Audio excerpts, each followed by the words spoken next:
Hello students, my name is Abha and this is the second lecture of redox reaction. यहाँ पे हम सीखेंगे कि ऑक्सीडेशन नंबर क्या होता है एंड हम ऑक्सीडेशन नंबर को कैलकुलेट कैसे करते हैं। ठीक है, अब ऑक्सीडेशन नंबर को समझने से पहले एक क्विक रिविजन कर लेते हैं on what we have learned in the last lecture. ठीक है, अब लास्ट लेक्चर में फर्स्ट ऑफ ऑल हमने ऑक्सीडेशन एंड रिडक्शन को डिफाइन किया था। अब ऐसे रिएक्शन जहाँ पे इलेक्ट्रॉन का लॉस हो उसको आप बोलते हो ऑक्सीडेशन, और ऐसे रिएक्शन जहाँ पे इलेक्ट्रॉन का गेन हो उसे आप कहते हो रिडक्शन। ठीक है, अब इसको याद करने के लिए हमने शॉर्ट ट्रिक भी दिया था आपको। आप याद कैसे करेंगे इसे? ऑयल एंड रिग से। ऑयल क्या होता है? Oxidation and loss. ठीक है, तो oxidation is loss of electron and rig होता है reduction is gain of electron. ठीक है, तो ऑयल एंड रिग से आप याद कर सकते हो कि कहाँ पे इलेक्ट्रॉन लॉस होते हैं एंड कहाँ पे इलेक्ट्रॉन गेन होते हैं। ठीक है, अब इसके बाद में हमने ये चीज़ समझी थी कि कभी भी कोई भी रिएक्शन में सिर्फ और सिर्फ ऑक्सीडेशन या सिर्फ और सिर्फ रिडक्शन नहीं होता। बिकॉज ऑब्वियस सी बात है कि अगर कोई एक स्पीशी है रिएक्शन में जो इलेक्ट्रॉन को लूज कर रही है, तो ऑब्वियस सी बात है कि दूसरी स्पीशी इलेक्ट्रॉन को गेन करेगी। मतलब पहले वाले का होगा ऑक्सीडेशन एंड दूसरे वाले का क्या होगा? रिडक्शन। ठीक है, तो oxidation and reduction they go hand in hand.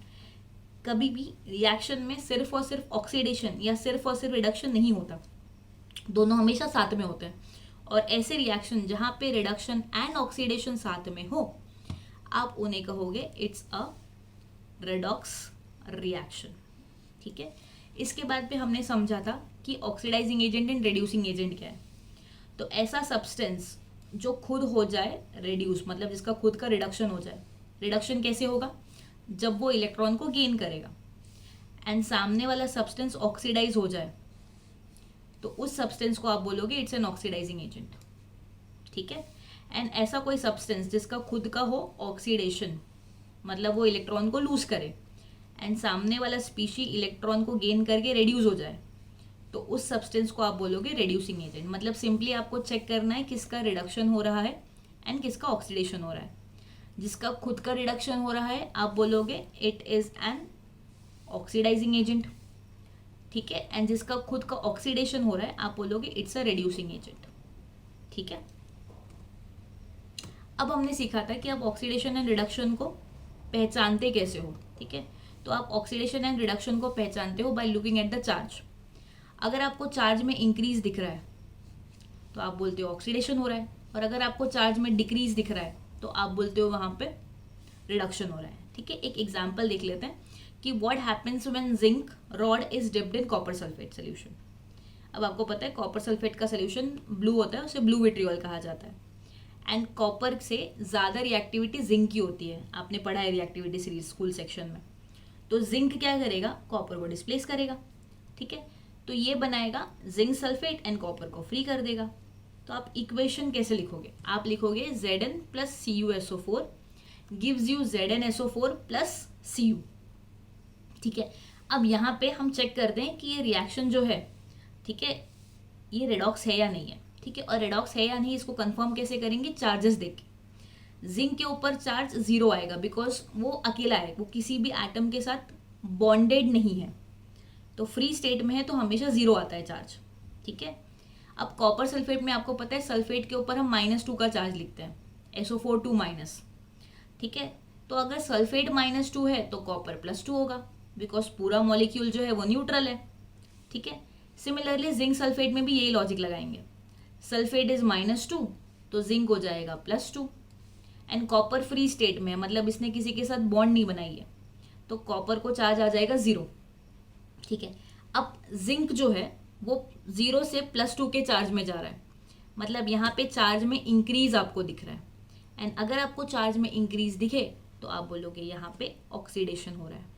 ठीक है, और कॉपर अगर आप देखोगे तो कॉपर में चार्ज +2 से 0 पे जा रहा है, तो डिक्रीज हो रहा है, तो आप बोलोगे यहाँ पे हो रहा है रिडक्शन। ठीक है, तो अगर आपको मैं सेम ही एग्जाम्पल के लिए पूछूं what is your oxidant and what is your reductant.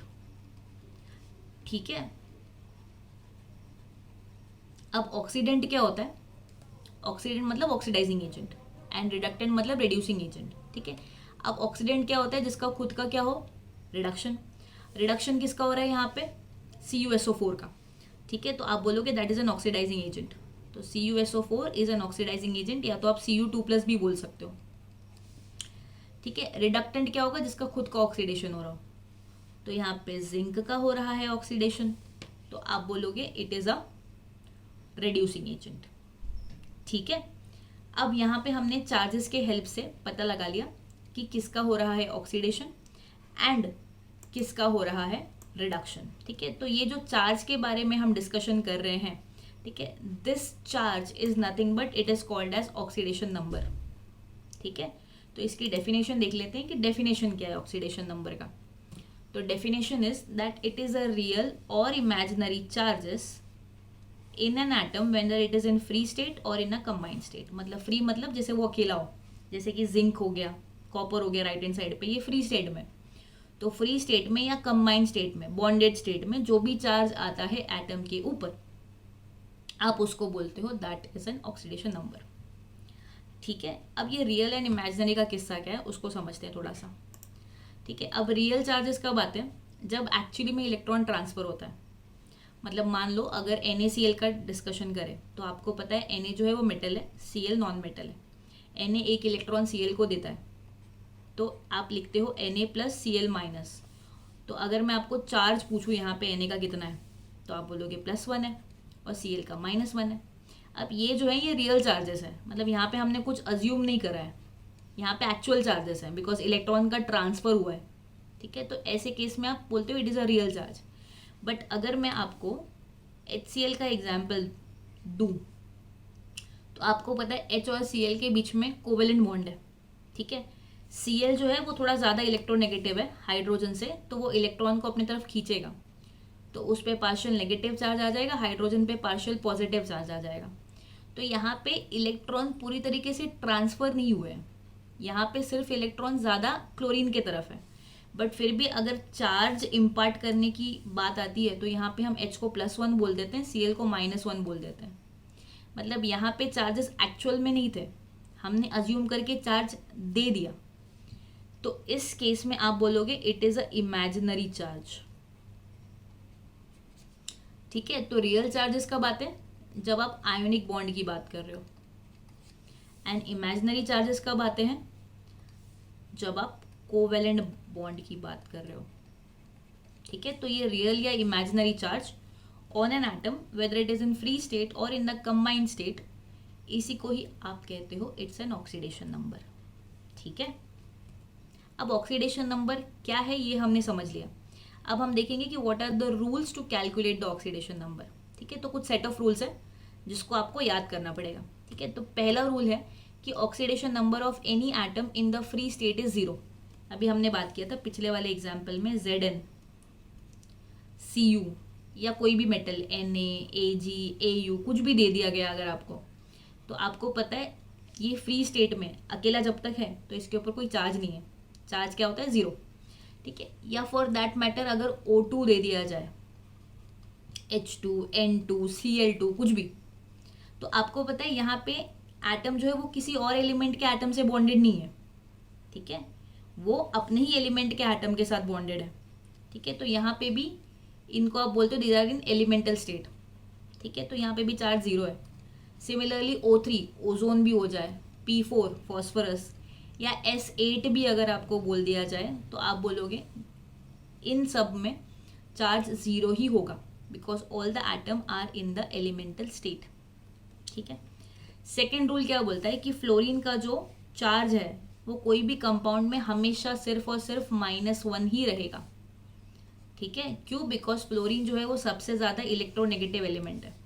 मतलब फॉर एग्जांपल अगर आपको HF दे दिया गया, ठीक है, या KF दे दिया गया, कुछ भी कंपाउंड दे दिया गया जहाँ पे फ्लोरीन है, तो आप बोलोगे हमेशा फ्लोरीन का चार्ज होगा -1, except for the case of F2 because F2 जो है वो एलिमेंटल हो जाता है, तो वहाँ पे चार्ज 0 आ जाता है, ठीक है। तो 2 रूल हमने देख लिए कि कभी भी एलिमेंटल स्टेट में एटम का चार्ज 0 होगा एंड फ्लोरीन का चार्ज हमेशा -1 होगा बिकॉज ये इलेक्ट्रोनेगेटिव एलिमेंट है, ठीक है। अब थर्ड रूल जो है वो है अबाउट हाइड्रोजन। अब हाइड्रोजन का जो चार्ज है वो +1 भी हो सकता है, -1 भी हो सकता है, ठीक है। +1 कब होगा? जब वो नॉन मेटल के साथ बॉन्ड बनाएगा। ठीक है, फॉर एग्जाम्पल अगर H2O, NH3, HCl वगैरह का एग्जाम्पल अगर आपको दे दिया, तो आपको पता है कि यहाँ पे जो दूसरे एटम हैं वो सारे नॉन मेटल्स हैं। तो जब भी हाइड्रोजन नॉन मेटल के साथ कंबाइन होता है तो हमेशा इसका चार्ज +1 ही आता है। ठीक है, बट अगर वो अल्कली मेटल या अल्कलाइन अर्थ मेटल के साथ बॉन्ड बनाता है, हाइड्राइड्स बनाता है, तब हाइड्रोजन की चार्ज -1 हो जाएगी। फॉर एग्जाम्पल NaH हो गया, KH हो गया, MgH2 हो गया।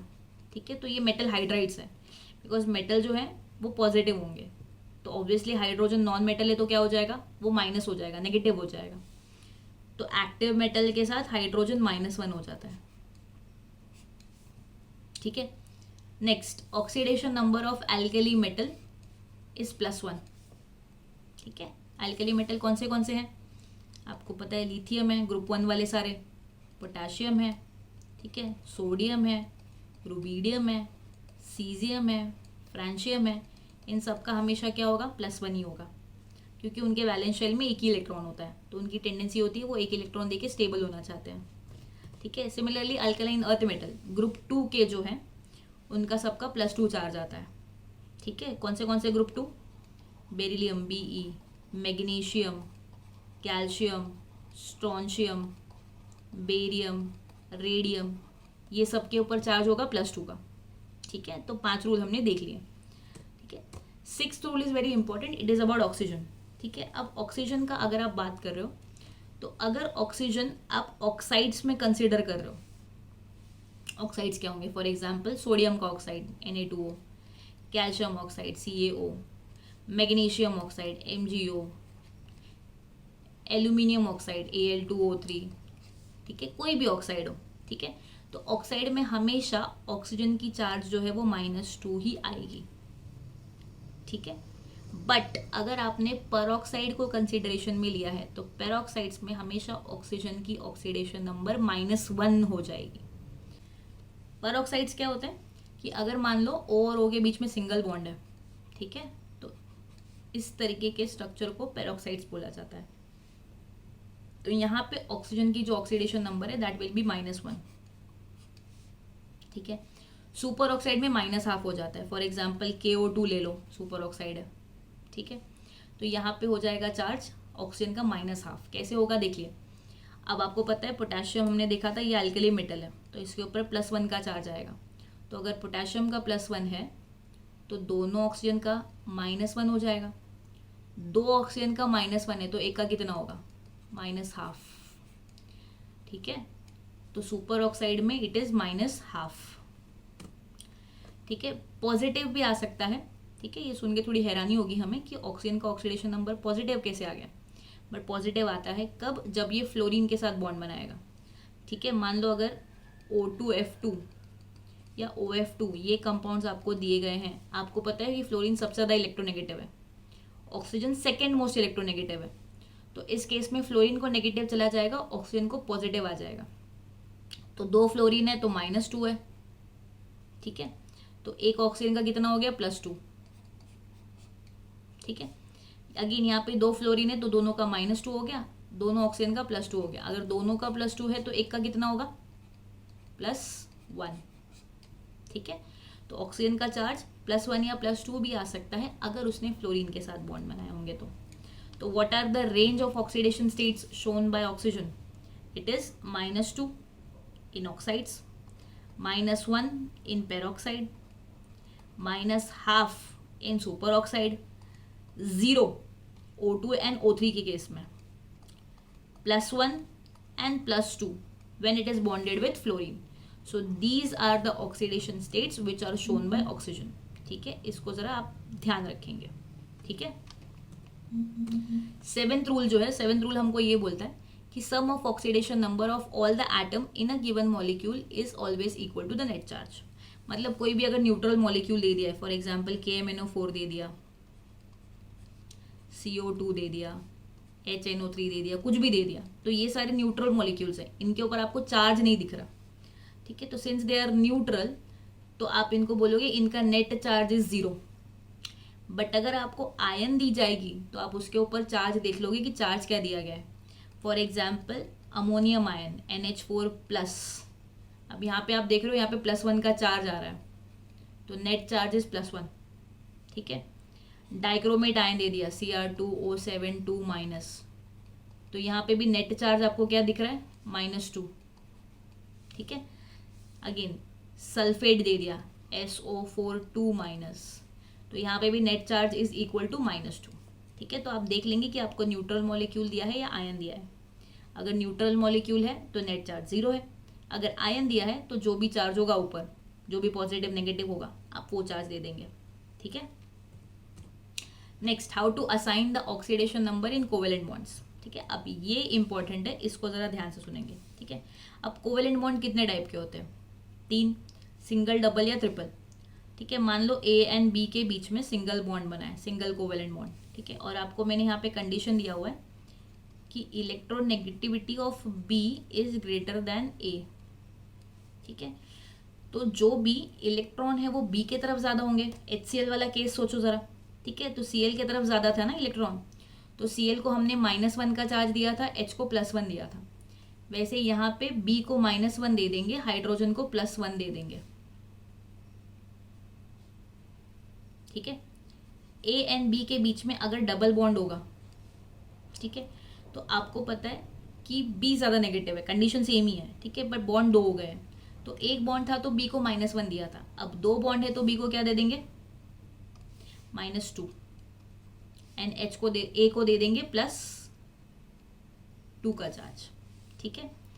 नेक्स्ट एग्जांपल देख लेते हैं, A एंड B के बीच में अगर ट्रिपल कोवेलेंट बॉन्ड हो, ठीक है। अब आपको पता है कि अगेन B जो है वो ज़्यादा नेगेटिव है, ठीक है, और बॉन्ड 3 हो गया है, तो B को चार्ज देंगे -3, A को दे देंगे +3, ठीक है। अब यहाँ पे डिस्कशन करेंगे हम कोऑर्डिनेट बॉन्ड का। कोऑर्डिनेट बॉन्ड क्या होता है कि मान लो एक एटम है जिसके पास इलेक्ट्रॉन पेयर है, ठीक है, और दूसरा एटम है जिसको इलेक्ट्रॉन पेयर चाहिए, ठीक है। तो जिसके पास है वो दूसरे वाले को डोनेट कर देता है, ठीक है। तो जो डोनेट करता है उसे डोनर बोला जाता है, जो एक्सेप्ट करता है उसे एक्सेप्टर बोला जाता है, ठीक है। अब मान लो A के पास इलेक्ट्रॉन पेयर है, ठीक है, और B को A ने इलेक्ट्रॉन पेयर दे दिए, ठीक है। अब आपको पता है कि B की इलेक्ट्रोनेगेटिविटी ज़्यादा है, तो B क्या करेगा, दोनों इलेक्ट्रॉन को अपनी तरफ खींच लेगा, ठीक है। तो B को चार्ज दे देंगे -2, एंड A के पास एक भी इलेक्ट्रॉन नहीं बचे, इसके लिए इसको चार्ज दे देंगे 0, ठीक है। अब अगर मान लो इसका उल्टा केस हो गया, मतलब अब जो है आपका लोन पेयर वो B के पास है, ठीक है, और उसने A को दिया है, ठीक है, बट आपको पता है कि B की इलेक्ट्रोनेगेटिविटी जो है वो A से ज़्यादा है, ठीक है। तो यहाँ पे B जो है वो फिर भी इलेक्ट्रॉन की तरफ खींच के ही रखेगा ना, ठीक है। तो इस केस में आप दोनों को चार्ज 0-0 दे दोगे, मतलब किसी को भी इलेक्ट्रॉन नहीं मिल रहे, ठीक है, वो B के पास ही है, ठीक है। तो आप इस तरीके से चार्जेस असाइन करोगे in covalent bond and in the coordinate bond, ठीक है। अब हम यहाँ पे कुछ एग्जाम्पल डिस्कस करेंगे जहाँ पे आपको अंडरलाइन स्पीशीज के ऑक्सीडेशन नंबर निकालने हैं, ठीक है। तो these are the examples. My suggestion is, अब आप क्या करो, थोड़े टाइम के लिए इस वीडियो को पॉज कर दो, इन सारे एटम के ऑक्सीडेशन नंबर्स ढूंढ लो, ठीक है, एंड फिर बाद में आप इसको क्रॉस चेक करो, ठीक है।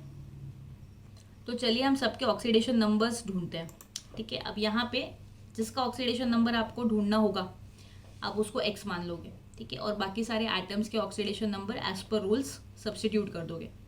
मतलब फॉर एग्जांपल हाइड्रोजन का ऑक्सीडेशन नंबर यहाँ पे +1 लेंगे, क्यों, बिकॉज वो नॉन मेटल के साथ बॉन्डेड है, ठीक है। नाइट्रोजन का हमें ढूंढना है तो उसे x अज्यूम करोगे। ऑक्सीजन यहाँ पे ऑक्साइड है, ठीक है, नॉर्मली ऑक्साइड ही होता है, तो आप -2 लोगे, और ऑक्सीजन के एटम 3 है तो आप ×3 करोगे। अब आप इसको =0 कर दोगे, क्यों, बिकॉज ये न्यूट्रल मॉलिक्यूल है, ठीक है। तो x की वैल्यू अगर आप यहाँ पे देखोगे तो it will come around +5। Nitrogen का यहाँ पे ऑक्सीडेशन नंबर इज +5, ठीक है। अगेन H2SO4 में अगर आप देखोगे तो H इज +1, एटम 2 है तो ×2 कर देंगे। S का ढूंढना है, उसे x मान लो, ठीक है। अगेन ऑक्सीजन इज -2 और एटम है 4, ठीक है, तो ×4 कर देंगे, अगेन =0 कर दोगे, क्यों, बिकॉज ये न्यूट्रल मॉलिक्यूल है। ठीक है, तो अगर आप इसको सॉल्व करोगे तो आपको आंसर आएगा S+6। ठीक है, अगेन अपने को KMnO4 का ढूंढना है ऑक्सीडेशन स्टेट। ठीक है, KMnO4 में Mn का ढूंढना है, सॉरी। ठीक है, तो अगेन K का +1 ले लेंगे बिकॉज वो अल्कली मेटल है, Mn का X ले लेंगे। ठीक है, ऑक्सीजन का -2 लेंगे और उसको मल्टीप्लाई करेंगे 4 के साथ बिकॉज 4 एटम है ऑक्सीजन के। अगेन इसको इक्वल टू 0 कर दोगे बिकॉज न्यूट्रल मॉलिक्यूल है। ठीक है, तो अगर आप इसको सॉल्व करोगे तो आपको जो ऑक्सीडेशन नंबर आएगा Mn का दैट विल कम अराउंड +7। ठीक है, अब K2MnO4, KMnO4 होता है पोटेशियम पर मैंगनेट एंड K2MnO4 होता है पोटेशियम मैंगनेट। ठीक है, अब यहाँ पे भी क्या करना है, K को +1 × 2 कर देना है। ठीक है, Mn का नहीं पता, X ले लेंगे, ऑक्सीजन का -2 होगा, इसको इंटू करोगे 4 के साथ और अगेन इक्वल टू 0 कर दोगे बिकॉज न्यूट्रल मॉलिक्यूल है, कोई चार्ज ही नहीं है। इसको सॉल्व करोगे तो आपको आंसर आएगा +6। ठीक है, अब Cr2O7 2- डाइक्रोमेट का आयन। ठीक है, अब यहाँ पे आपको डाइक्रोमेट के लिए ढूंढना है तो 2x लोगे बिकॉज 2 एटम है क्रोमियम के। ठीक है, Cr के +-2 × 7 करोगे। अब आप इसको इक्वल टू -2 करोगे। ऐसा क्यों, बिकॉज अगर आप यहाँ पे देख रहे हो तो चार्ज जो है the charge is -2, net charge is -2। ये न्यूट्रल मॉलिक्यूल नहीं है, ये एक आयन है। ठीक है, तो अगर आप इसका चार्ज निकालोगे क्रोमियम का या ऑक्सीडेशन नंबर निकालोगे तो दैट विल कम एस +6।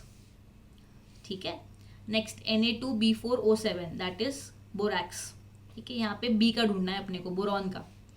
तो Na जो है इसको +1 लेंगे बिकॉज ये क्या है, ये एक एल्कली मेटल है। ठीक है, और इसके 2 एटम है तो × 2 कर देंगे, प्लस बोरॉन 4 एटम्स है तो 4x ले लेंगे, प्लस ऑक्सीजन का -2 लेंगे और उसको × 7 कर देंगे और अगेन इक्वल टू 0 करेंगे। ठीक है, यहाँ पे अगर आप देखोगे तो बोरॉन का आपको ऑक्सीडेशन नंबर आएगा +3। ठीक है, अब NH4+ ammonium ion, again ammonia का ढूंढना है, एक्स अज्यूम करेंगे। ठीक है, हाइड्रोजन का ले लेंगे यहाँ पे +1 बिकॉज वो नॉन मेटल के साथ बॉन्डेड है। ठीक है, और इसको इंटू कर देंगे 4 से बिकॉज हाइड्रोजन के 4 एटम है, इक्वल टू +1 कर दोगे बिकॉज ऊपर चार्ज, नेट चार्ज आपको +1 दिख रहा है। ठीक है, तो अगर आप ये कैलकुलेट करोगे आपको चार्ज आएगा -3 का। ठीक है, नाइट्रोजन -3 के फॉर्म में है। अब HNO2 में देखते हैं, नाइट्रस एसिड। ठीक है, H का अगेन +1 लेना है, नाइट्रोजन का क्या लेंगे हम यहाँ पे, X।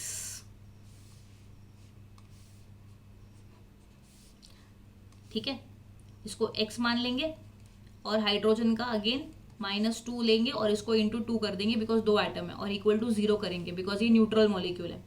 ठीक है, तो यहाँ पे नाइट्रोजन का अगर आप कैलकुलेट करोगे तो आपको ऑक्सीडेशन नंबर आएगा +3। ठीक है, SO3 2- सल्फाइड आयन। ठीक है, तो यहाँ पे भी आप क्या करोगे, S का ढूंढना है, X मानोगे। ठीक है, +-2 × 3 करेंगे, इक्वल टू -2 करना है बिकॉज ये नेट चार्ज -2 का है यहाँ पे सल्फाइड पे। ठीक है, तो यहाँ पे जो सल्फर का चार्ज है दैट विल कम एस +4। ठीक है, ये ऑक्सीडेशन नंबर +4 आएगा। MnO2 manganese dioxide. ठीक है, Mn का नहीं पता, X मान लेंगे, ऑक्सीजन का -2 × 2 करेंगे और इक्वल टू 0 कर देंगे, न्यूट्रल मॉलिक्यूल है। ठीक है, तो यहाँ पे Mn का ऑक्सीडेशन स्टेट आपको आ जाएगा +4। ठीक है, अब K2CrO4 पोटेशियम क्रोमेट। ठीक है, पोटेशियम का पता है हमें +1 लेंगे और उसको मल्टीप्लाई कर देंगे 2 के साथ। क्रोमियम का नहीं पता, X ले लेंगे। ठीक है, एक ही एटम है और उसको -2 × 4 से मल्टीप्लाई कर देंगे। ठीक है, और 0 से इक्वेट कर देंगे। ठीक है, तो X की ऑक्सीडेशन नंबर यहाँ पे आपको आएगी +6। ठीक है, H3PO4 के अंदर देखेंगे तो आपको H3PO4 के अंदर P देखना है, इट इज फॉस्फोरिक एसिड। ठीक है, तो H अगेन +1 करेंगे × 3, फॉस्फोरस का नहीं पता, X मान लेंगे। ठीक है, ऑक्सीजन का -2 × 4 करोगे, इक्वल टू 0 करोगे। यहाँ पे फॉस्फोरस का ऑक्सीडेशन स्टेट आपको +5 आ जाएगा। H3PO3 phosphorous acid. ठीक है, तो अगेन यहाँ पे भी आप क्या करोगे, +1 × 3 plus X plus -2 × 3 equal to 0 करोगे। ठीक ठीक है, तो यहाँ पे आपको फॉस्फोरस का ऑक्सीडेशन नंबर +3 मिल जाएगा। NO2 के अंदर N का ढूंढना है, तो N को X मान लेंगे, ठीक है, और ऑक्सीजन का -2 लेंगे और उसको मल्टीप्लाई बाय 2 कर देंगे, अगेन इक्वल टू 0, बिकॉज ये न्यूट्रल मॉलिक्यूल है। ठीक है, तो यहाँ पे आपको N का जो ऑक्सीडेशन स्टेट है वो मिल जाएगा +4। ठीक है, तो आई होप सबको ऑक्सीडेशन नंबर्स कैलकुलेट करना आ गया होगा यहाँ पे, और सबको यहाँ पे सही ऑक्सीडेशन नंबर्स आए होंगे। ठीक है, अब यहाँ पे हम ना एक क्वेश्चन सॉल्व करेंगे। ठीक है, एक क्वेश्चन जो है वो JEE मेंस 2014 में पूछा था। ठीक है, आपको एक इक्वेशन दिया गया है और आपको पूछ रहे हैं कि इनमें से कौन सा, जो 4 स्टेटमेंट आपको दिए गए हैं उनमें से कौन सा स्टेटमेंट करेक्ट है। ठीक है, अब ये जो इक्वेशन है, ठीक है, it's a redox reaction which is been given to you. ठीक है, और आपको क्वेश्चन पूछा गया है regarding oxidising agent and reducing agent. ठीक है, अब oxidising agent and reducing agent को पता लगाने के लिए आपको पहले ये पता लगाना पड़ेगा कि किसका ऑक्सीडेशन हो रहा है एंड किसका रिडक्शन हो रहा है। एंड ऑक्सीडेशन एंड रिडक्शन को आप पता लगाओगे, ठीक है, with the help of an oxidation number. ठीक है, तो सबका ऑक्सीडेशन नंबर ढूंढ लेते हैं पहले। ठीक है, अब H का और O का तो आपको पता है, H का +1 होगा, O का -2 होगा। यहाँ पे भी H का +1 होगा, O का -2 होगा। यहाँ पे भी +1 होगा, यहाँ पे भी -2 होगा। यहाँ पे भी ये +1 है, तो दिया ही गया है। ठीक है, अब कैलकुलेट करो S का ऑक्सीडेशन नंबर। S का ऑक्सीडेशन नंबर आएगा आपको यहाँ पे +4। ठीक है, और राइट हैंड साइड पे आएगा आपको +6। ठीक है, अगर आप कैलकुलेट करोगे तो। ठीक है, और SN अगर आप देख रहे हो, टिन का oxidation state left hand side पे +4 है एंड राइट पे +2 है।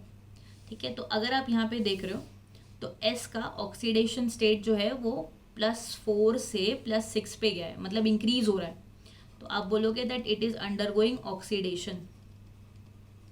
ठीक है, एंड SN जो है वो +4 से +2 चला गया, मतलब डिक्रीज आ गया, तो आप बोलोगे it is undergoing reduction. And हमने पढ़ा है जब जिसका रिडक्शन होता है, ठीक है, वो बिहेव करता है एज एन ऑक्सीडाइजिंग एजेंट, मतलब आपका SN4+ is an oxidising agent.